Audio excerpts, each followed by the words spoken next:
दोस्तों आज से हम एक न्यू सीरीज स्टार्ट करने वाले हैं जो कि बहुत ज़्यादा यूनिक स्टोरी के साथ आती है। क्योंकि अभी तक कि हमने देखा था कि लोग कल्टीवेशन करते हैं एंशिएंट टाइम के अंदर, या कुछ ऐसी सीरीज होती है जो कि पूरी मॉडर्न होती है जिसमें गन्स वगैरह की फाइट दिखाई जाती है और स्पेसशिप वगैरह दिखाया जाता है। लेकिन क्या हो कि अगर हम यहाँ पर दोनों चीज को ही आपस में मिक्स कर दे तो जी हाँ दोस्तों, आज की जो सीरीज है ना बिल्कुल उसी तरह की होने वाली है। क्योंकि टाइम है फ्यूचर का, लेकिन कल्टीवेशन मेथड जो है ना वो है एंशिएंट टाइम वाले। इसमें एक ऐसी दुनिया दिखाई गई है जहाँ पर जितने बाकी लोग जो है ना वो दो तरह के कल्टीवेशन करते हैं। कल्टीवेशन ग्रुप दो हिस्सों में बटा हुआ है। एक ग्रुप वो है जो कि मॉडर्न कल्टीवेशन करता है, यानी कि जेनेटिक मॉडिफिकेशन, इंसान अपने आप को थोड़ा सा चेंज कर लेता है, अपने अंदर अलग अलग तरह की यूनिक पावर को लेकर आता है। तो वो लोग कुछ है जो इस तरह की कल्टीवेशन करते हैं, और कुछ अलग लोग हैं जो कि एंशिएंट मेथड को फॉलो करते हैं। जैसे कि कल्टीवेशन हो गया ना की कंडेंसेशन रैल्म, अलग अलग तरह के जो रैल्म होते हैं उस तरह के लेवल को ब्रेक थ्रू करने की कोशिश करते हैं। लेकिन एंशिएंट मेथड जो फॉलो करता है ना, उनकी जो तादाद है वो दिन ब दिन कम होते जा रही है। और उसी एंशिएंट कल्टीवेशन मेथड को फॉलो करने वाला बंदा होता है हमारा हीरो, जिसका नाम है वांग जुआन। वांग जुआन कोई नॉर्मल नहीं था, उसके पास इस ऐसी तरह की पावर होती है ना एंशिएंट मेथड के अंदर कि बिल्कुल वो गॉड लेवल का बंदा बनने वाला है। उसके ऊपर जिम्मेदारी होती है कि दुनिया के अंदर जो एंशिएंट मेथड को खत्म किया जा रहा है ना उसको बचाना, अपना गॉड रेल्म अचीव करके दिखाना, ताकि दुनिया की नजरों में वो एक मिसाल बनकर दिखा सके। क्योंकि जितने भी लोग वांग जुआन को देखते हैं ना उनको उससे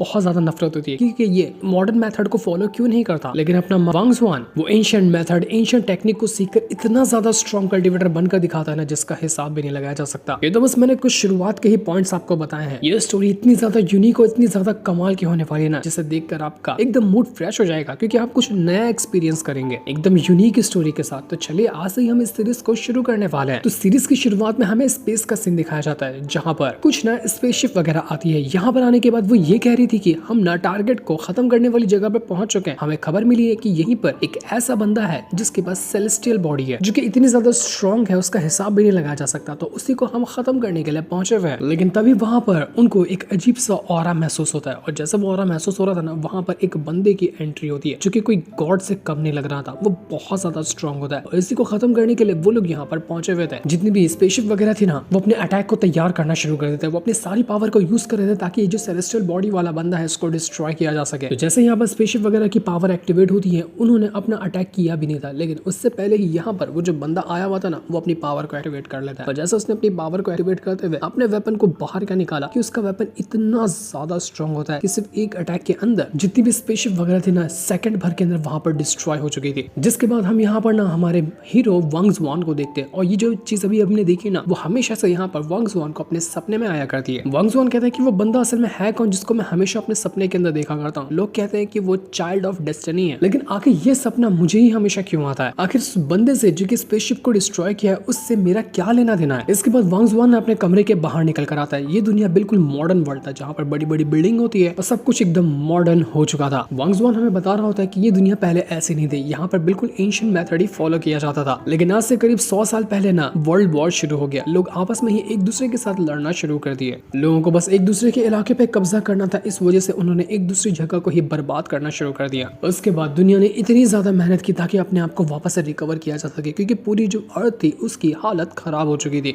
हमने बहुत ज्यादा मेहनत करने के बाद अर्थ जैसी ही और जगह को ढूंढना शुरू किया जहाँ पर इंसान रह सकते हैं, क्योंकि अर्थ का तो वो हाल हो चुका था जहाँ पर रहना ही बहुत ज्यादा मुश्किल था। तो लोग अर्थ को छोड़कर दूसरे प्लेनेट में जाने लग गए। इसके बाद तो स्पेस के अंदर ही नई नई कॉलोनीज बनाई जाने लग गई, और उस जगह को नाम दिया गया डीप स्पेस, जहाँ पर बहुत सारी कॉलोनी और बहुत सारे लोग रहते हैं। और उन्होंने अपनी वहाँ पर एक नई दुनिया बसा कर रखी है। उसी एक दुनिया के अंदर से मैं भी आता हूँ। जब पहले ऐसी नहीं थी, जब इंसान अर्थ पे रहा करते थे तो वो लोग एंशिएंट मेथड को फॉलो करते थे, जैसे कि ताओइज्म हो गया, एल्केमी वगैरह हो गई उसको। लेकिन जब यहाँ पर लोग डीप स्पेस में आए ना, तो लोगों ने कल्टीवेशन मेथड को भी चेंज करना शुरू किया। उन्होंने जेनेटिक मॉडिफिकेशन को यूज करना शुरू किया, जिसकी मदद से इंसान को सुपर पावर दी जा सकती है। इससे एक नया कल्टीवेशन मेथड शुरू हुआ जिसको मॉडर्न कल्टीवेशन कहते हैं। लोगों को ये पसंद आया, और इसके बाद एक करते हुए लोगों के अंदर इसको डाला गया। लेकिन ये बिल्कुल एक चीट कोड की तरह होता है, जो कि मुझे बिल्कुल भी पसंद नहीं है। इंसान के अंदर मशीन लगा दो, ये काम करो वो काम करो, आखिर इतना बुरा मेथड क्यों ही फॉलो करना? इस वजह से दुनिया में अभी भी कुछ ऐसे लोग हैं जो कि हमारे अर्थ का जो कल्टीवेशन मेथड था ना उसको फॉलो करते हैं। वो पुरानी कल्टीवेशन के हिसाब से ही चलते हैं। लेकिन ये चीज मॉडर्न कल्टीवेशन मेथड करने वालों को बिल्कुल भी पसंद नहीं है। उन्होंने जितने भी ओल्ड कल्टीवेशन करने वाले लोग थे उनको मारना शुरू किया, उनकी जगहों को तोड़ना शुरू कर दिया, ताकि एंशिएंट कल्टीवेशन मेथड जो है ना उसको पूरी तरह से खत्म किया जा सके। लेकिन आज भी बहुत सारे ऐसे लोग हैं जो कि एंशिएंट मेथड जो है ना उनको बचाने में लगे हुए हैं, ताकि इंसान अपना कोर भूल ना जाए। तो क्या आज भी उन ओल्ड मेथड, उन ओल्ड कल्टीवेशन के अंदर कुछ ऐसी कमाल की टेक्निक मौजूद है जिसकी मदद से दुनिया को साबित करके दिखाया जा सके कि ये मॉडर्न टेक्नोलॉजी जो है ना वो ओल्ड मेथड के सामने कुछ भी नहीं है। लेकिन क्या ऐसा कुछ मौजूद है, ये तो आगे का सफर ही बताने वाला है। वांग जुआन आगे बताता है कि मैं एक नॉर्मल सा कॉलेज का स्टूडेंट हूँ। हमारी एक एकेडमी है जिसके अंदर लोग मॉडर्न मेथड को भी फॉलो करते हैं और कुछ जो है वो एंशिएंट मेथड को भी फॉलो करते हैं। मैंने बड़ी मुश्किल के से एंशिएंट मेथड वाली एकेडमी के अंदर अपना एडमिशन करवाया है जिसका नाम है एनचेंग यूनिवर्सिटी। उसके अंदर ना एंशिएंट मेथड को सिखाया जाता है। और जब मैं पहला कदम ही रखा था ना अपनी एकेडमी के अंदर, तभी से मैंने सोच लिया था कि जो एंशिएंट मेथड है ना आज भी वही सबसे ज्यादा स्ट्रॉन्ग है। नए मेथड तो उसके सामने बच्चों के बराबर है। तभी से मैंने ठान लिया था कि मैं हमेशा से ओल्ड मेथड जो एंशिएंट मेथड है उसी को फॉलो करूंगा, उसी के हिसाब से अपना सफर कंटिन्यू करूंगा। लोग कहते हैं कि ओल्ड मेथड अब किसी काम का नहीं रहा, वो खत्म हो चुका है, उसको छोड़ देना चाहिए क्योंकि उसमें कोई फ्यूचर नहीं है। लेकिन मेरा दिल कहता है कि मुझे ओल्ड मेथड को नहीं छोड़ना चाहिए। मैं उसी को फॉलो करता हूँ, करता रहूंगा हमेशा के लिए। मैं दुनिया को दिखाना चाहता हूँ कि असल में वो जो ओल्ड मेथड है ना वो क्या करके दिखा सका है। तभी उसके दोस्त वगैरह उसको अकेडमी के अंदर बुला रहे होते हैं क्योंकि उनको यहाँ पर कुछ प्रॉब्लम हुई थी। तो वांग जुआन जल्दी से भागकर अपनी अकेडमी की तरफ बढ़ना शुरू कर देता है। तो जैसे वांग जुआन यहाँ पर आया था ना, यहाँ पर एक नोटिस लगा होता है जिसको स्टार अकेडमी के बंदों ने लगाया था। वो लोग यहाँ पर ना मॉडर्न मेथड को फॉलो करते हैं और उन्होंने ये कहा था कि आज ये जो एनचेंग यूनिवर्सिटी है ना जहाँ पर ओल्ड मेथड सिखाया जाता है उनको डिस्ट्रॉय किया जाएगा। आज पूरी की पूरी एकेडमी को बर्बाद करने की बारी है ताकि आइंदा कोई भी एंशिएंट मेथड को फॉलो ना कर सके। तो यहाँ पर वांग जुआन और उसके दोस्त वगैरह जो सभी यहाँ पर उसी एंशिएंट मेथड को फॉलो करते हैं, वो लोग कहते हैं कि ये तो गलत बात है। वो लोग ऐसा कैसे कर सकते हैं बिना हमें बताए, बिना नोटिस दिए हुए वो हमारी एकेडमी को डिस्ट्रॉय कर रहे हैं। वहां पर बड़ी बड़ी मशीनें आ जाती हैं ताकि वो यहाँ पर एंशिएंट मेथड वाली एकेडमी को डिस्ट्रॉय कर सके। सभी के सभी दोस्त वगैरह परेशान हो जाते कि अब हम यहाँ पर क्या करेंगे, हमारी तो एकेडमी डिस्ट्रॉय हो जाएगी तो हम जाएंगे कहाँ। वो बाकी जो स्टूडेंट थे वो लोग कहते हैं कि हमने तो ये सुनकर रखा है कि जो स्टार एकेडमी वालों है ना उन्होंने अपना और भी कुछ नया ब्रेक थ्रू किया है। उन्होंने हमें फाइनल ऑर्डर दिया है कि अगर हम यहाँ पर उनका वो मॉडर्न मेथड फॉलो करना चाहते हैं ना तभी जाकर हमें सुकून से रहने दिया जाएगा, वरना जो भी एंशिएंट मेथड फॉलो करेगा उसको हमेशा परेशान ही किया जाएगा। हमें मजबूर करने के लिए मॉडर्न मेथड के ऊपर वो लोग हमारी एकेडमी को डिस्ट्रॉय कर रहे हैं। कल तक तो यहाँ पर हमारी एकेडमी के अंदर अभी भी नए स्टूडेंट को डाला जा रहा था, लेकिन आज तो पूरी एकेडमी को ही डिस्ट्रॉय किया जा रहा है। हमें भी यहाँ पर कितना कम ही टाइम हुआ है एकेडमी को ज्वाइन किए, तब वहाँ पर स्टार एकेडमी का ना एक बंदा आता है जो कि यहाँ पर बहुत ज्यादा गुस्से में था और यही यहाँ पर बंदोबस्त किया हुआ था एकेडमी को डिस्ट्रॉय करने का। वो बंदा यहाँ पर आने के बाद कहने लग जाता है कि तुम्हारी एंशिएंट मेथड वाली एकेडमी के अंदर पिछले 10 साल के अंदर कोई भी ऐसा बंदा बाहर निकल कर आया जो थोड़ा सा भी स्ट्रॉन्ग हो, हमारे मॉडर्न मेथड वाले किसी भी बंदे को हरा सके, कोई भी आज तक कैसा आया नहीं। तो आखिर क्यों ही इस एंशिएंट मेथड वाली एकेडमी को बचा कर रखा जाए, इसलिए तो आज इसको डिस्ट्रॉय किया जा रहा है। वांग जुआन का दोस्त से कहता है कि तुम्हें पता है इसका स्टार एकेडमी है ना बहुत ज्यादा खतरनाक है और यहाँ पर स्टार एकेडमी के ही एक बहुत ही टॉप के जो स्टूडेंट होते हैं ना उनमें से एक आता है ये बंदा। लोग इससे पंगा लेने से थोड़ा सा डरते हैं। ऊपर से हमारी जो एकेडमी थी ना उसको भी बनाने में इसके बाप ने ही साथ दिया था, लेकिन उसका बेटा कितना ज्यादा घटिया है, उसको यहाँ पर अब ये एकेडमी चाहिए ही नहीं, इसलिए वो उसको डिस्ट्रॉय कर रहा है। बहुत अमीर फैमिली से आते हैं ये लोग। वो जो बंदा था ना उसका नाम होता है जाओ युन। वो यहाँ पर सभी से कहता कि यहाँ पर टाइम पास करने से अच्छा है कि तुम हमारे मॉडर्न मेथड को फॉलो करो और जाकर कुछ मॉडिफिकेशन करवा लो अपने अंदर, तभी जाकर तुम्हारा फ्यूचर सेट है, वरना तो ऐसा ही भटकते रहोगे यहाँ वहाँ। और अगर ये नहीं करना है तो मेरी नजर से निकल लो यहाँ पर, क्योंकि मैं अभी के अभी इस एकेडमी को डिस्ट्रॉय करने वाला हूँ। तब वहाँ पर आती है किनशन नाम की एक लड़की जो कि बहुत ज्यादा सुंदर होती है और ये भी ना बहुत ज्यादा पावरफुल जो फैमिली होती है ना उनमें से एक फैमिली से आती है। इसके पास भी पैसों की कमी बिल्कुल नहीं है और उसके पास पैसों के साथ साथ वो इतनी ज्यादा खूबसूरत है ना कि लोग उसके दीवाने हैं। वो जो जाओ था वो भी यहाँ पर उसको देखता ही रह जाता है। लेकिन वो जो किनशन थी वो किसी और के ऊपर नजर नहीं डालती, सिर्फ यहाँ पर हल्का सा एक झलक देखती है वांग जुआन को और उसको देखने के बाद वो थोड़ा वहां से आगे बढ़ने लग गई थी। उसने नजर डाली तो सिर्फ वांग जुआन के ऊपर, उसके अलावा किसी के भी ऊपर नहीं। जाओ युन सभी से कहता है कि अबे तुम लोग रुक चुके, जल्दी जल्दी तोड़ो ना इस एकेडमी को, कितना टाइम हो रहा है, जाओ जल्दी से, अभी ये काम पूरा फिनिश होना चाहिए। तो वो जब जल्दी जल्दी ऑर्डर दे रहा था अपने रोबोट्स और मशीन वगैरह को, तो सभी स्टूडेंट कहते कि प्लीज प्लीज रुक जाओ, हमारी एकेडमी को मत तोड़ो, हम कहाँ जाएंगे, एक यही तो हमारी एकेडमी सहारा थी हमारा। लेकिन एकेडमी को तोड़ने का काम शुरू कर दिया गया था। काफी सारी जगह अभी तक के टूट चुकी होती है। जो भी रोकने के लिए जाते रोबोट्स वगैरह उनको रोक लेते कि तुम निकलो यहाँ से। एक बंदा जब जाता है आगे बढ़ के तो वो जो जाओ युन था उसको बहुत मारता है, मार मार कर वो उसकी हालत खराब कर चुका था। तो जाओ युन और उसके साथियों की ऐसी हरकत देखकर वांग जुआन को गुस्सा आ जाता है कि आखिर तुमने ऐसा करने के बारे में सोचा भी कैसे। तो जाओ युन कहता है कि देखो ये वर्ल्ड ऐसा ही है, जो ज्यादा स्ट्रॉन्ग है ना वो कमजोरों को बुली करता ही है और वही आज चीज मैंने यहाँ पर इसके साथ की है, कुछ गलत काम थोड़ी ना किया। स्ट्रॉन्ग होता तो मेरे सामने टिक पाता, लूजर था तो हार गया। मैंने तो पहले ही कहा था एंशिएंट मेथड को फॉलो करने वाले सब के सब लूजर ही होते हैं, जैसे कि ये था। जाओ जाओ रास्ता खाली करो तुम लोग। तो ये सुनकर वांग जुआन का जो दोस्त होता है जैसे ही जाओ युन को मारने वाला था, जाओ युन का बॉडीगार्ड बीच में आता है, उसको उठाकर पटक देता है कि निकल यहाँ से। लेकिन जैसे वो उसको मारने वाला था, वांग जुआन बीच में आता है, उस बॉडीगार्ड का हाथ पकड़ चुका था। वो कहता है कि तुमने यहाँ पर हमारे एंशिएंट मेथड को बेइज्जत किया, यहाँ पर हमारे लोगों को मारा, बहुत ज्यादा तुमने गलती की है, तो इसके साथ तुम्हें तो देनी पड़ेगी ना, हम ऐसे शांत बैठने वाले थोड़ी ना। तो ये देखकर जाओ युन जो था वो कहता है कि अच्छा तो तू है ना वांग जुआन, तेरे बारे में बहुत सुना है कि तुझे आए हुए इस एकेडमी के अंदर ज्यादा टाइम भी नहीं हुआ था, लेकिन फिर भी तू सबसे नंबर 1 पे आ गया। तारीफ तो अच्छी सुनी है, लेकिन मुझे नहीं लगता कि तू मेरे सामने किसी काम का होगा। तो मैं यहाँ पर तुझसे ना दो हाथ करना चाहता हूँ, सर मैं भी तो देखूं कि तेरे एकेडमी का टॉप स्टूडेंट मेरे सामने क्या करके दिखा सकता है। बहुत कह रहा है ना कि एंशिएंट मेथड कमाल के होते हैं, तो मुझे हरा कर दिखा। लेकिन वांग जुआन अभी कोई जवाब नहीं देता। तो यहाँ पर जाओ युन कहता है कि क्यों, क्या हुआ, डर गया क्या? अरे मुझे पता ही था कि तू डर जाएगा, क्योंकि तुझे पता है कि तू मेरा मुकाबला नहीं कर सकता, इसलिए तेरी हवा पहले ही निकल गई। इसलिए जहाँ पीछे जाके लाइन में खड़े हो जा और नजारा देख अपनी एकेडमी को डिस्ट्रॉय होते हुए। आधी से ज्यादा एकेडमी जो थी अब तक की वो डिस्ट्रॉय हो चुकी थी, बस थोड़ा सा बचा हुआ था, वो भी डिस्ट्रॉय हुआ तो सब खत्म हो जाएगा। जाओ युन कहता है कि बहुत अच्छा लग रहा है, मजा आ रहा है ये चीज देखकर। तो कैसे तुम यहाँ पर मुंह लटका के खड़े हो ना तुम लोग, तुम्हारी शक्ल देखकर मुझे सुकून मिल रहा है, मेरा दिन बन गया आज। तो वांग जुआन जो था ना वो यहाँ पर कहता है कि हम एंशिएंट मेथड वालों को ना बहुत कम टाइम मिलता है अपना टैलेंट दिखाने का। अब जब मुझे यहाँ पर इतनी रेयर अपॉर्चुनिटी मिल ही गई है, तो मैं इस अपॉर्चुनिटी को कैसे जाने दे सकता हूँ। तुम्हें देखना ही है ना कि एंशिएंट मेथड वाले क्या कर सकते हैं, तो मैं तुम्हें नमूना दिखाने को तैयार हूँ। चला जा ट्रेनिंग हॉल के अंदर मिलते, वहीं पे मैं तुझसे चैलेंज करने को आऊंगा। तो अभी हम यहाँ पर ट्रेनिंग हॉल का सीन दिखाया जाता है। यहाँ पर सारे के सारे लोग कह रहे थे कि अगर वांग जुआन ने ना इस जाओ युन को हरा दिया तो हमारे पास चांस होगा हमारी एकेडमी को बचाने का। जाओ युन की इतनी बेइज्जती होगी कि वो हमारी एकेडमी को डिस्ट्रॉय करने के बारे में सोचेगा भी नहीं। तो सारे लोग उम्मीद लगा चुके थे वांग जुआन से कि वांग जुआन तुम ये करके दिखाओगे, हमें तुम्हारे पर पूरी उम्मीद है कि तुम इस जाओ युन को हराने वाले हो। तब वहाँ पर वो जो जाओ युन है ना उसका बाप आता है जिसका नाम है मैंग जुआन, और कहने लग जाता है कि मेरा बेटा ना थोड़ा सा गर्म मिजाज का बंदा है, उसको छोटी छोटी बात पे गुस्सा आ जाता है। मैं यहाँ पर चाहता तो फाइट रोक देता, लेकिन यहाँ पर जब मौका मिला है इतनी कमाल की फाइट देखने का, तो मैं इस फाइट को रोकने वाला नहीं हूँ, बल्कि मैं इसको और थोड़ा इंटरेस्टिंग बनाने के लिए आया हुआ। मैं वांग जुआन तुम्हें ना एक अपॉर्चुनिटी दे रहा हूँ, अगर तुम यहाँ पर मेरे बेटे को हरा कर जीत जाते हो ना, तो हमारी जो जाओ फैमिली है ना वो बहुत टाइम पहले एंशिएंट मेथड को ही फॉलो करती थी, और उस टाइम के हमारे पास कई सारे ऐसे टॉप के टेक्निक वगैरह हैं जो हमने अपने फैमिली के अंदर बचा कर रखे हुए। उनमें से एक खास टेक्निक है जिसका नाम है गोल्डन बॉडी, मैं तुम्हें वो एज अ गिफ्ट दूंगा अगर तुमने मेरे बेटे को यहाँ पर हरा दिया। तो जाओ युन यहाँ पर कहता है वांग जुआन से कि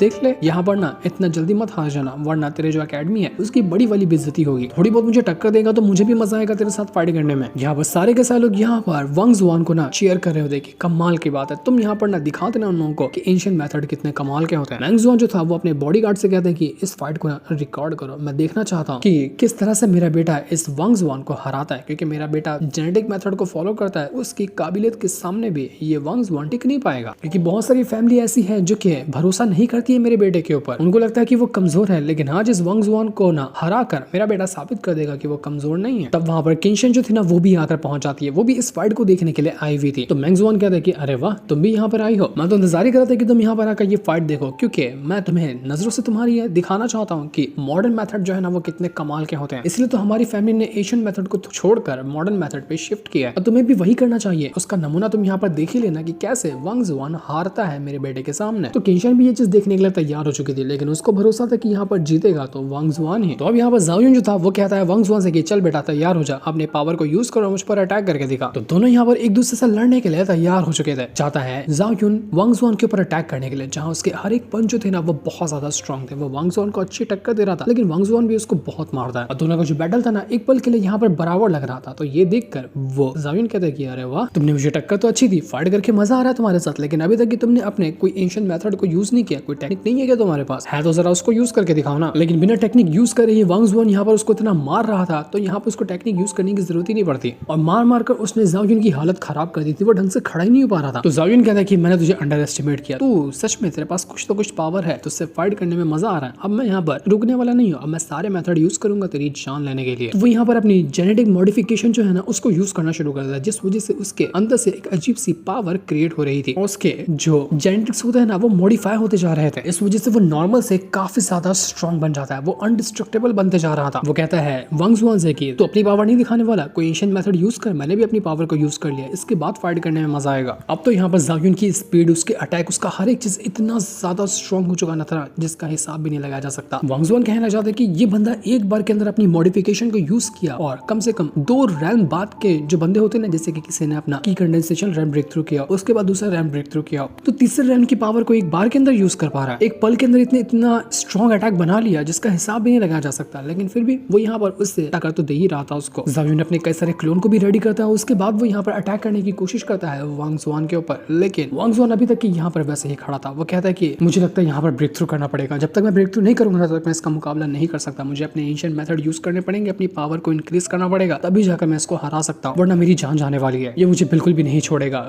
वो ज़ायुन तो यहाँ पर एक के बाद एक करते हुए वांग जुआन के ऊपर अटैक करते हुए उसकी जान लेने की कोशिश करता है। लेकिन अब वांग जुआन भी यहाँ पर भड़क जाता है। वो कहता है कि अब मैं तुझे छोड़ने वाला नहीं हूँ। लेकिन वांग जब अपनी पावर को एक्टिवेट करने की कोशिश करता है वो होती ही नहीं, क्योंकि ज़ायुन ने जो अपना अटैक यूज किया था ना, उस वजह से मानो एक हिसाब से वांग जुआन के ऊपर एक शील्ड लग गया है, जिस वजह से वो अपनी खुद की पावर को नहीं एक्टिवेट कर पा रहा। तो वांग जुआन परेशान हो जाता है कि यार मैं तो अपनी पावर को एक्टिवेट ही नहीं कर पा रहा, ये क्या कर दिया इसने मेरे साथ। ज़ायुन का बाप तो बहुत ज्यादा खुश था कि अब तो मेरा बेटा जीतने वाला है, उसने कमाल कर दिया, ये वांग जुआन की अब बेइज्जती होगी। ज़ायुन यहाँ पर वांग जुआन से कहता है कि क्या हुआ बेटा, हवा निकल गई इतनी जल्दी, मुझे लगा था तेरा यही हाल होने वाला है, देखता हूँ कि तू और मेरे कितने ही अटैक को रोक सकता है, तू मरेगा। तब वहां पर वांग जुआन जो होता है ना, वो अपनी एक टेक्निक को यूज करता है जिसका नाम था थंडर साउंड टेक्निक। ये एक एंशिएंट मेथड है जिसकी मदद से इंसान ना थंडर को कंट्रोल कर सकता है। तो उसी ने यहाँ पर वो थंडर की पावर को यूज करना शुरू कर दिया था। ये देखकर केंशिन जो थी वो बिल्कुल हैरान रह जाती है कि वांग जुआन सच में तुमने यहाँ पर थंडर साउंड टेक्निक को यूज किया, ये तो बहुत रेयर टेक्निक होती है। जब कोई इस टेक्निक को यूज करता है ना, तो 5 मेरिडियन की पावर एक साथ आपस में मर्ज होती है और इसके बाद कल्टीवेटर जो इस टेक्निक को यूज कर रहा है उसकी पावर को कुछ टाइम के लिए बहुत ही ज्यादा पीक पर पहुंचा देती है। उसके बाद वो थंडर का यूज कर पाता है, अपने सारे अटैक का यूज करते हुए अपने दुश्मनों की वाट लगा सकता है। तो यही काम यहाँ पर वांग जुआन ने किया था। तो इस वजह से वो जो ज़ायुन होता है वो अब तो यहाँ पर वांग जुआन के सामने टिक ही नहीं पा रहा था। वांग जुआन मार मार कर उसको अधमरा कर चुका था, वो उसको बहुत मारता है। ज़ायुन देखकर हैरान कि अचानक में इसको हो क्या गया, इसकी टेक्निक इतनी ज्यादा स्ट्रॉन्ग कैसे हो गई। वो यहाँ पर अटैक करने की कोशिश तो करता है, लेकिन अब यहाँ पर वांग जुआन उसको छोड़ने वाला नहीं था। एक एक अटैक के अंदर वो उसके अंदर के सामान को हिला रहा था, पूरा खून की उल्टियां करने लग जाता है यहाँ पर ज़ायुन। और वांग जुआन अभी तक के रुकने वाला नहीं था, वो उसको बहुत मारता है। तो अब यहाँ पर वो जो ज़ायुन था ना, एक खास तरह की डिस्क को बाहर निकालता है और उसको डिस्ट्रॉय करने की कोशिश करता है। इसमें ना एक बीस्ट की स्पिरिट होती है, तो जैसे वो डिस्क को डिस्ट्रॉय करेगा ना, वहां पर एक बीस्ट की स्पिरिट आ जाएगी। वांग जुआन उसको ये डिस्क तोड़ने से रोक रहा था, लेकिन तब तक कि यहाँ पर ज़ायुन उस डिस्क को डिस्ट्रॉय कर देता है, जिस वजह से वहां पर एक बहुत ही ज्यादा पावरफुल बीस्ट की स्पिरिट आ चुकी थी, जो तैयार थी ज़ायुन का साथ देते हुए वांग जुआन को मारने के लिए। वो बीस्ट स्पिरिट अपना दहाड़ मारते हुए यहाँ वांग जुआन को खाने को तैयार थी। लेकिन तब वांग जुआन उस ज़ायुन को पकड़ता और इतना जोर से झटका मारते हुए अपने दाव की पावर को यूज करते हुए अटैक देकर क्या मारता है कि जो भी उसने अपना मॉडिफिकेशन यूज किया था ना ज़ायुन ने, वो सब मॉडिफिकेशन कुछ पल के लिए वहां पर डिस्ट्रॉय हो चुका था। पूरी की पूरी पावर जो थी ज़ायुन की वो यहाँ पर गायब ही हो गई। इस वजह से वो स्पिरिट भी गायब हो जाती है, सब कुछ वो एकदम ठंडा पड़ चुका था। यहाँ पर वांग जुआन ज़ायुन से कहता है कि देख मैच खत्म हो गया, अपनी हार मान ले और साइड हो जा, वरना और बुरा मारूंगा। लेकिन वो ज़ायुन हार मानने वाला नहीं था। वो कहता है कि मेरी टेक्निक गई है ना, लेकिन फिर भी मेरे हाथों में तो जान है, मैं फिर भी तुझे जान से मार करूंगा, मैं इतनी जल्दी से हार नहीं सकता। तो वांग जुआन कहता है कि ठीक है फिर और मार खाने को तैयार हो जाए। इसके बाद तो वो उसका हाथ पैर मुंह सब फोड़ देता है, इतना मारता है उसको कि यहाँ पर जिंदगी में कभी भी इतनी मार नहीं खाई होगी उस ज़ायुन ने। लेकिन जैसे वो उसकी जान ही क्या ले लेता, बीच में ज़ायुन जो होता है उसका बाप आकर आवाज लगाते हुए वांग जुआन को रोक लेता है कि रुक जाओ। इस तरह से वांग जुआन तो रुक गया था, लेकिन उसने यहाँ पर वो ज़ायुन को हरा दिया। बड़ा बेइज्जती कर रहा था एंशिएंट मेथड को, लेकिन वांग जुआन ने साबित कर दिया कि एंशिएंट मेथड में आज भी जान है। सारे के सारे उसके एकेडमी के बंदे खुशी से नाच गए थे। केंशिन वो मैंग जुआन से कहती कि क्या हुआ अंकल, देख लिया ना आपने, मैंने तो कहा था कि एंशिएंट मेथड आज भी कमाल का है, जेनेटिक मॉडिफिकेशन उसके सामने कुछ नहीं है, नमूना तो आपने देख ही लिया होगा। मैंग जुआन अपने बॉडीगार्ड से कहता है कि अब वीडियो जल्दी जल्दी डिलीट कर। मैंग जुआन यहाँ पर वांग जुआन के पास आता है, उससे कहने लग जाता है कि तुमने मुझे इंप्रेस किया और जैसा मैंने तुमसे वादा किया था मैं तुम्हें वो चीज देने को तैयार हूँ। वो अपने पास है वही गोल्डन बॉडी की टेक्निक को बाहर निकालता है और उसको वांग जुआन को देते हुए कहता है कि ये लो तुम्हारा गिफ्ट। ज़ायुन को ये चीज बिल्कुल भी अच्छी नहीं लगती कि फादर आप उसको ये गोल्डन बॉडी टेक्निक क्यों दे रहे हैं, आपको ये नहीं देना चाहिए। लेकिन उसका फादर उसको चुप करवा देता है कि बस बहुत हो गया, तो कुछ बोलना ही नहीं, मेरी बेइज्जती करवा दी है तूने आज।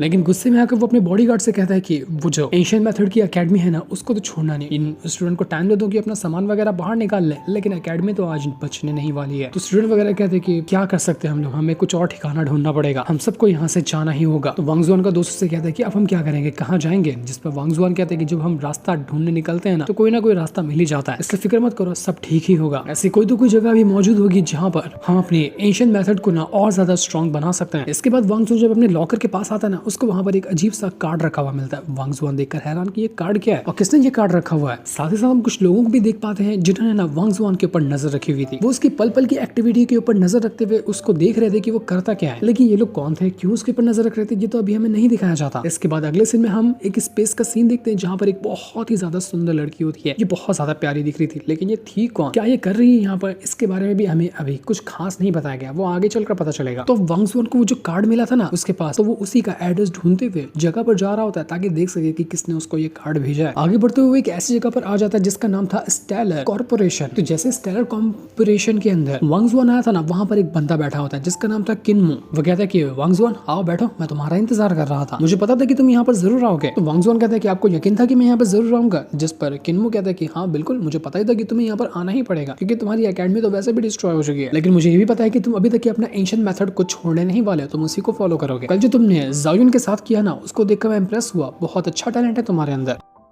हम ना स्टेलर कॉर्पोरेशन के अंदर ओल्ड मेथड को ही यूज करते हैं और उसको बचा कर रखने की कोशिश करते हैं। हम काफी टाइम से तुम्हारे पर नजर रखे हुए थे क्योंकि हमें लगा था कि तुम्हारे अंदर कुछ ना कुछ तो पोटेंशियल है, तुम कमाल के बंदे हो। तो क्या तुम हमारे इस कॉर्पोरेशन को ज्वाइन करना चाहोगे और हमारे एक सेक्रेट जो पाथ है ना उसको फॉलो करना चाहोगे, जो कि एंशिएंट मेथड से ही जुड़ा हुआ। हमारा मकसद है यहाँ पर जो भी ऐसे लोग हैं जो एंशिएंट मेथड को फॉलो करते हैं ना, उनको प्रोटेक्ट करना, उनको थोड़ा हेल्प करना ताकि वो अपनी पावर को इंक्रीज कर सके, अपने आप की अंडरस्टैंडिंग को और बढ़ा सके। तो वांग जुआन कहते हैं कि लोग तो कहते हैं कि एंशिएंट मेथड के अंदर कोई फ्यूचर नहीं, तो आपको लगता है कि आगे कोई फ्यूचर होगा क्या, उसके लिए मुझे इस बात को कंटिन्यू करना चाहिए। जिस पर किन्मो कहता है कि देखो लोग तो कुछ भी कहेंगे, मानता हूँ कि जो एंशिएंट मेथड है ना, मॉडर्न टेक्नोलॉजी की वजह से वो पीछे जाता जा रहा है, लोग उसके ऊपर ध्यान कम दे रहे हैं, इस वजह से पुरानी टेक्निक को ढूंढना, पुराने मेथड को वापस से कल्टिवेट करना भी बहुत ज्यादा मुश्किल हो गया। लेकिन यही काम तो हमारा है, ऐसे टेक्निक को ढूंढना, ऐसे चीजों को हासिल करना जिसकी मदद से एंशिएंट मेथड को बचाया रखा जा सके। तो यहाँ पर वांग जुआन कहता है कि मुझे आपका ये कॉर्पोरेशन ज्वाइन करने के लिए क्या करना होगा, जिस पर किन्मो कहता है कि कुछ ज्यादा बड़ा काम नहीं है, एक छोटा सा ट्रायल है, उसको पास करो, उसके बाद तुम ज्वाइन हो सकते हो। अगले हफ्ते एक मिशन होने वाला है, तुम्हें उसमें पार्टिसिपेट करना है, अच्छा परफॉर्मेंस दिखाओगे तो उसके हिसाब से डिसाइड किया जाएगा कि तुम हमारे कॉर्पोरेशन में ज्वाइन होने के लायक हो या नहीं हो। लेकिन हाँ, मैं तुम्हें बता देना चाहता हूँ कि जिस मिशन पे हम तुम्हें भेज रहे हैं ना, वो आसान नहीं है, वो बहुत ज्यादा खतरनाक है, जिसमें तुम्हारी जान का भी खतरा हो सकता है। तो सोच समझ कर ही अपना एडमिशन करवाना उसमें कि तुम मिशन में जाने के लिए तैयार हो या नहीं हो। तो वांग जुआन कहता है कि मुझे सिर्फ फर्क नहीं पड़ता, मैं यहाँ पर तैयार हूँ उस मिशन में जाने के लिए, आप मेरा नाम लिख दीजिए। तो किन्मो कहता है कि ठीक है फिर अच्छी बात है, कुछ दिन तुम यहाँ पर रह सकते हो जब तक कि तुम मिशन में नहीं जाते। हम यहाँ पर तुम्हें कॉम्बैट स्किल सिखाएंगे, ट्रेनिंग देंगे और अच्छी अच्छी टेक्निक भी सिखाने की कोशिश करेंगे। वो यहाँ पर उसको एक खास तरह की घड़ी भी देता है और उससे कहता है कि इस घड़ी को हमेशा अपने पास रखना, किसी मुसीबत में तुम पड़ जाओ तो हम तुम्हारी हेल्प करने के लिए आ सकते हैं, कुछ अगर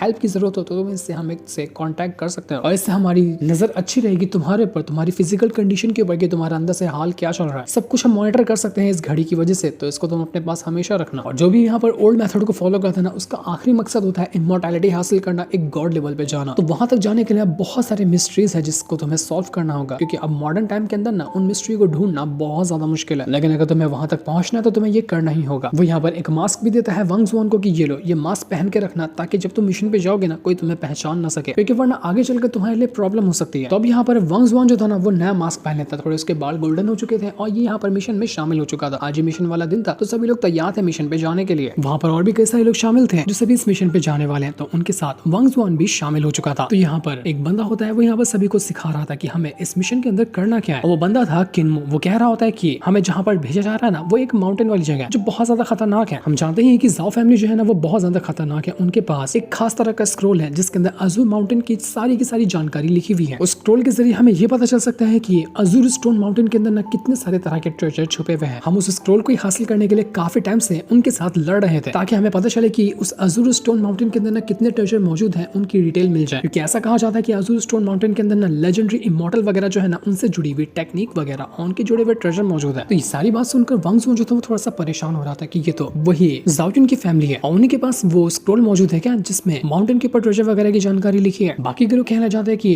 वो तो अपना मॉडर्न मेथड को फॉलो करने लग गए, क्या अभी भी वो लोग पुरानी चीजों को बचा कर रखते हैं? ये तो बड़ी अजीब बात है। यहाँ पर वांग जुआन को भी गन दी जाती, तो वांग जुआन हैरान हो जाता है कि हमें इस गन का क्या करना है, हम क्या करने वाले वहां जाकर। तो बाकी के बंदे कहते हैं कि गन का क्या करेंगे, अचार थोड़ी ना डालेंगे, उनको जाकर भून देंगे, क्योंकि सामने वाले बंदे गन वगैरह लेकर ही तैयार होंगे हमें मारने के लिए, तो हमें भी तो कुछ तैयारी के साथ जाना होगा ना। तुम डर रहे हो क्या? डरो मत। इसके बाद सारे के सारे लोगों को उस जंगल के अंदर लैंड कराया जाता है और ये लोग उस तरफ बढ़ने लग जाते हैं जहाँ पर जाओ फैमिली के भी बाकी बंदे मौजूद होने वाले हैं। वो लोग भी यहाँ पर ट्रेजर वगैरह ही लेने के लिए आए होंगे, तो उससे पहले इन लोगों को यहाँ ट्रेजर लेना होगा और यही उनका मिशन है। ये सारे के सारे लोग आकर पहुंचे थे उसी माउंटेन के ऊपर। आगे बढ़ते हुए वो लोग किसी गुफा जैसी जगह पर आ जाते हैं और यहाँ पर आने के बाद धीरे धीरे करते हुए अपने कदम बढ़ा रहे थे, लेकिन उनको दिखा देता है कि उनसे पहले ही यहाँ पर बाकी जो जाओ फैमिली के लोग हैं ना, वो लोग ऑलरेडी आकर पहुंच चुके हैं और ट्रेजर वगैरह कलेक्ट कर रहे हैं। तो किन्मू जो होता है अपने 2 टीममेट से कहता है कि तुम जाओ और यहाँ पर रोबोट वगैरह जो खड़े हैं ना इनको डिस्ट्रॉय करो, हम इसके बाद आगे बढ़ेंगे, क्योंकि जाओ फैमिली के लोग काफी डीप तक जा चुके हैं जहाँ पर ही सारे ट्रेजर मौजूद है, तो हमें उनको वहां जाने से रोकना होगा। तो उससे टीम के वो जो बंदे थे ना सबसे पहले बाहर निकल कर आते हैं और अपनी पावर का यूज करते हुए, अपनी मशीन गन वगैरह का यूज करते हुए उन रोबोट्स को मारने में लग गए थे। तो अब ये लोग अपनी पावर का यूज करते हुए सारे के सारे रोबोट्स को डिस्ट्रॉय कर चुके थे। इसके बाद सारे जो बचे हुए लोग थे रास्ता क्लियर होते साथ ही जैसे ये लोग आगे बढ़ते ना उनको वहां पर एक अंडरग्राउंड पैलेस नजर आता है जो कि बहुत ज्यादा खतरनाक और बिल्कुल टूटा फूटा लग रहा था। ये पूरी एंशिएंट जगह होती है, मतलब कि यहाँ पर पहले के टाइम के इमॉर्टल और कल्टीवेटर वगैरह जो थे ना वो रहा करते थे, लेकिन जब जमाना बदला तो ये जगह पूरी तरह से बर्बाद हो गई। तो इसी वजह से पुराने टाइम के कुछ जो चीजें वगैरह होंगी ना, टेक्निक वगैरह, वो आज भी यहाँ पर मौजूद होंगी। उसी को ढूंढने के लिए ये लोग यहाँ पर आए हुए थे। तो वांग जुआन भी आगे बढ़ना शुरू कर देता है। जगह थोड़ी सी खतरनाक थी तो सभी फूक फूक कर कदम आगे बढ़ रहे थे। थोड़ी दूर आने के बाद उनको वहां पर कुछ एक बंदे की लाश भी नजर आती है जिसको बड़ी बेरहमी से मार दिया गया था। हो सकता है कि यहाँ पर जाल वगैरह बिछे होंगे कि कोई भी यहाँ पर आए तो उनकी जान चली जाए। तो उसी जाल के अंदर ये लोग फंस कर यहाँ पर मर गए थे।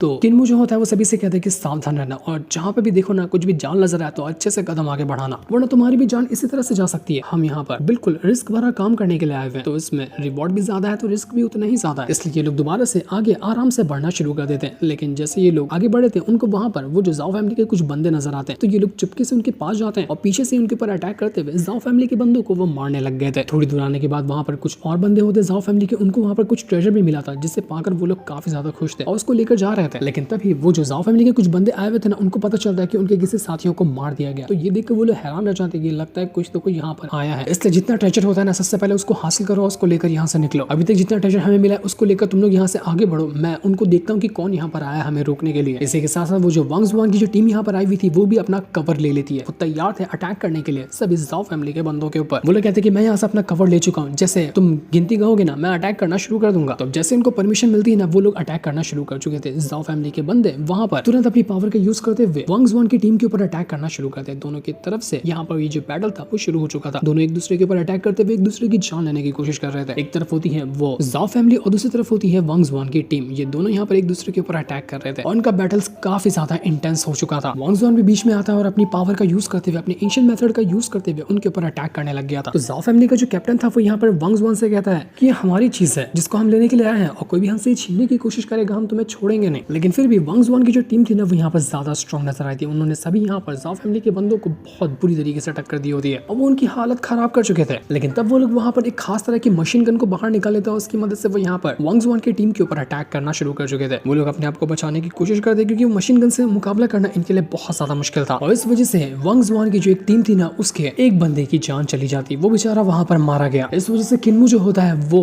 जाओ फैमिली की जो टीम का कैप्टन था ना उसी की जान ले लेता है गुस्से में आकर। इस वजह से तो कैप्टन के मरने के बाद वो जाओ फैमिली के जितने भी बंदे थे वो अपनी जान बचाकर वहां से भाग चुके थे। यहाँ पर वांग जुआन की टीम ने अपना एक बंदा खो दिया, लेकिन उन्होंने जाओ फैमिली को यहाँ से खदेड़ते हुए बाहर कर दिया था। लेकिन अपना एक बंदा खोने की वजह से वो लोग बहुत ज्यादा इमोशनल होते कि हमने इस मिशन पे आने के बाद जान से जाने की जो शुरुआत है ना वो तो कर दी है, ऊपर से जिस चीज हम यहाँ लेने के लिए आए थे वो लोग अभी भी यहाँ पर जाओ फैमिली वाले लेकर भाग रहे हैं। उनके पास जो बॉक्स है ना वो बहुत ज्यादा कमाल का है, इसलिए हमें वो बॉक्स हासिल करना होगा। हमारा टीम मेंबर जो मरा है उसकी जान हम ऐसे वेस्ट तो नहीं जाने दे सकते, उसकी वजह से हमें यहाँ पर वो बॉक्स उसके लिए हासिल करना है। तो अब जितने भी लोग यहाँ से रिटर्न जा चुके थे उस जाओ फैमिली का पीछा करते हुए ताकि उनकी जान ली जा सके। लेकिन वो किन्मू जो होता है वो यहाँ पर वांग जुआन को यहीं पे रोक देता है कि तुम यहीं पे रुको, हम लोग जाते हैं। लेकिन जैसे सभी लोग वहां से गए थे ना वांग जुआन यहीं पे रुकता है तो उसको दिखा देता है कि जितने भी जाओ फैमिली के लोग हैं वो तो भागे तो हैं लेकिन वो लोग सिर्फ ध्यान भटकाने के लिए भागे थे, जबकि असल में वो चुपचाप आकर वापस यहीं पे बैठ गए। उसकी टीम वाले दूसरी जगह चले गए उनका पीछा करते हुए, जबकि वो लोग तो यहाँ पर चुपचाप आकर यहीं पे बैठ चुके थे। वो लोग कहते कि चलो अच्छा उन बेवकूफों को हमने भटका दिया, अब आराम से यहाँ पर बैठते हैं। और वो जो ट्रेजर था वो भी अभी यहाँ पर जाओ युआन जो है ना उसके हाथ में ही होता है, जिसे वांग जुआन देख लेता है कि अच्छा तो यहाँ पर ट्रेजर इसी के हाथ में है, मुझे तो कुछ करके इससे वो ट्रेजर छीनना पड़ेगा। तो सबसे पहले वांग जुआन जो है ना वो दूसरी तरफ कुछ फेंक कर जितने भी बंदे थे उनका इशारा उधर करता है और जैसे सभी का इशारा उधर जाता है ना मौका देखकर आता है तुरंत वांग जुआन उस जाओ युन के पास और उसके ऊपर आते साथ ही अटैक करने लग गया था। वो उसे ट्रेजर छीनने की कोशिश कर रहा था। अब यहाँ पर वांग जुआन ने मास्क लगाया था तो जाओ युन जो उसको पहचान नहीं पाता, वो कहता है कि तू है कौन और तेरी हिम्मत कैसे भी यहाँ पर आने की, मार डालो इसको। तो सभी लोग वांग जुआन के ऊपर अटैक करने लग जाते हैं, लेकिन वांग जुआन अपने आप को बचाते हुए इधर उधर भागने की कोशिश कर रहा था ताकि वो अपने आप को बचा सके। लेकिन जैसे यहाँ पर अटैक हो रहा था ना ये पूरी जगह टूटने फूटने लग जाती है, मानो कि सब कुछ गिर जाएगा नीचे। तो जैसे जगह टूटती है ना हम वहाँ पर देख पाते हैं कि स्पिरिचुअल एनर्जी चारों तरफ फ्लोट करने लग गई और ये सारी एनर्जी एक तरफ इकट्ठा हो रही थी और ये एनर्जी जो थी ना एक बंदे का शेप ले रही थी। ऐसा लग रहा था कि कोई गॉड यहाँ पर अपीयर हो रहा है, यानी कि इन लोगों के अटैक की वजह से एंशिएंट टाइम पे जो गॉड यहाँ पर रहता होगा ना उसकी जगह टूटी, उसका ऑरा एक्टिवेट हुआ और अब वो यहाँ पर एंट्री मार रहा था। लेकिन था ये कौन, क्यों वो यहाँ पर आया था और यहाँ पर आने के बाद वो कौन सा तहलका मचाने वाला है ये तो हमें नेक्स्ट एपिसोड के अंदर पता चलेगा। जिस सीन को दिखाते साथ ही ये वाला एपिसोड यहीं पर एंड हो जाता है। अगर आपको सीरीज अच्छी लगी तो आप नेक्स्ट एपिसोड लिखकर कमेंट कर सकते हैं। तब तक के लिए थैंक्स फॉर वॉचिंग।